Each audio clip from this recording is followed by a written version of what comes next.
Joe's Inner Child Podcast. I was going to ask about your other recent projects. You did something with Michael J. White, and I can't think of what the name of it is. Oh, yeah, of course. Welcome back to Sudden Death. Right. Welcome to Sudden Death. Welcome Okay. to Sudden Death. Yeah, can you talk about that a little bit? Of course. It's on Netflix right now in the United States, and I think everywhere, from what I assume. And it was, I guess you would call it a remake, I guess, of the Jean-Claude Van Damme movie Sudden Death, and just a different take on it with Michael J. White. It was amazing to work with, by the way, if you want to get into that. It was my second time working with him. And it's a really cool, play on the sudden death, when that first movie came out in the 80s or 90s. Oh, yes, probably 80s. Either. Yeah. Maybe early. I was a kid when that movie came out. So when I got the call to come on to that and play the baddie of Welcome to Sudden Death, Powers Booth played the character I played in the original, and it was just a blast, doing an action film, and having to go up against martial arts expert mastermind Michael J. White. I learned so much. I learned so much from him. I gotta say, I gave him so much respect for that man. Not only a talented actor, great comedic timing as well. He's actually really funny too, but his martial arts and him and what he does is an art form. Like when you watch him, it's not just what his martial arts, it's him performing it in a film, which is very different than in real life.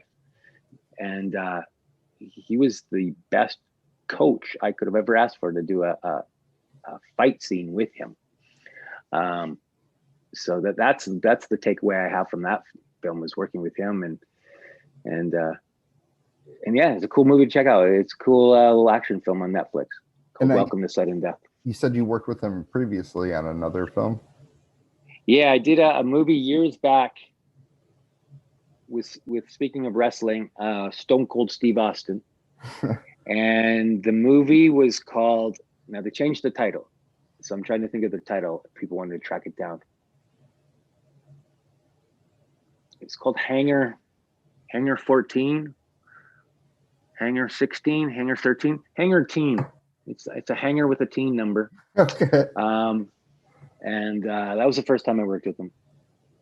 That was years back, and then years later, I get a call that Michael J. White, suggested me to play the role in Welcome to Sudden Death. So I thought that was very kind of him too, after all these years, to remember that movie we did years ago, and we got to collaborate again, which was really cool. And hoping to do it again. Yeah, dude, that's awesome. And you said you had really said that you remember taking away the martial arts training that he gave you as a coach on this film that's on Netflix now. Did you have any training prior to that, or do you feel like that was your easiest way, based on action roles that you try to take on in the past? Do you feel like it was the easiest with him just kind of saying like, do it this way, and you're like, man, I wish I had known that in previous things? Or was this your first time? This was like a different level. Like in the past, even playing a bad guy or whatever, I do minor things, a couple little fight scenes, or I'm usually the guy getting beat up. I sell getting beat up really well. But to be in control and commanding a fight scene with Michael J. White, one of the greatest martial arts fighters in the world, it was like, I know I can act, but come on. And no, he was like, he's so technically perfect. Okay. I'm serious. He's you'd have to study this guy, how precise and expert he is at his craft of martial arts. And one example I have of the story is like, we have a part in I don't want to give too much away if people haven't seen it, but we have a scene together, a fight scene. And there's a moment in the fight scene where he takes off his belt and uses it as a weapon. And in the scene, He whips me with the buckle hitting me. Now that's not CGI. There's no CGI belt being added in after. It's a real belt with a real belt buckle. It's a real, not there's no foam buckle. It's not a rubber buckle. It's a metal buckle. And we did 2 days for me, I had 2 days of fight training. And I come from zero fight background.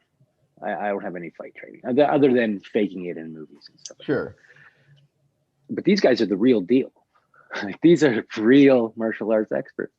So I was way over my head with these guys. But again, I'm an actor, so I just have to make it look good. Did you have That's a my stunt job. double, or did you? I did.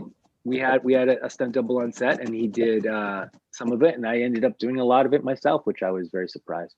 You know, because they love having those face shots of the actual actor, you know, in the scene. And I remember being a little nervous with the belt buckle part of the fight scene, because he takes it off and he whips me in the face with it 2 or 3 times. Uh-huh. And where the camera was set up and the angle, there wasn't a way to cheat it.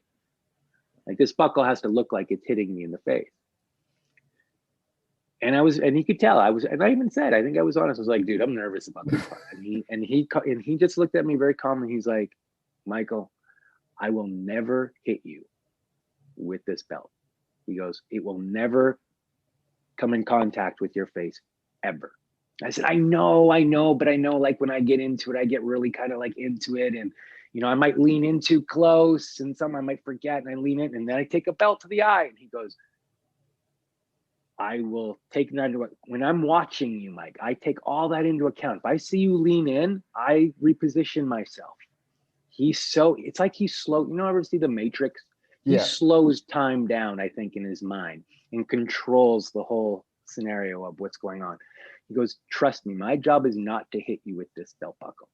And I was like, oh, okay, man. And I know I've gotten hurt so many times I'm like, I know how accidents happen, and they're usually my fault. So I knew if I'm off my mark by a foot, that belt's going to hit me in the face. But he promised me, he's like, I will never, and not once did that belt buckle hit me in the face ever. And I missed my mark a lot when I'm doing fight scene. Like, I'm way off my mark. And he takes that into account. Because you're really getting the character. You definitely, that's why I say you're such a great character actor. There's only so much you can stick to when you are adding your own pizzazz, or whatever you want to call it. You really ham up those roles. So you have to. And what people don't know is there's a little thin piece of tape on the floor, and we have to stand on that exactly. And if you're off it by an inch, you know, the camera's out of focus or something. But in a fight scene, that changes everything, you know. I remember back to the Smallville. I remember doing a scene with Kane, and I missed my mark. And he was supposed to backhand me, and I go flying through the air, and I missed my mark by a foot. And he didn't even look at me. He just sensed that I was off by a foot behind, and he swung and he stopped, and he looked back, and he's like, "You're off your mark." And I was like, how did you know?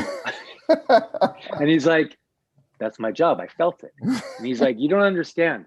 This hand will kill you if it hits you. And I'm like, you're right. You're 8 feet tall. Of course it's going to kill me.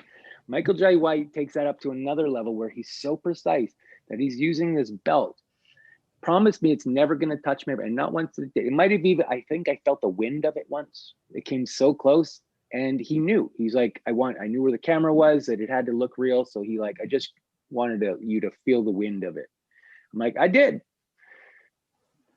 I have so much respect for stuntmen, fighters, martial arts fighters, all these guys. You know, anyone who's doing something physical, I have so much respect for, because I'm not a strongly physical person. Yeah,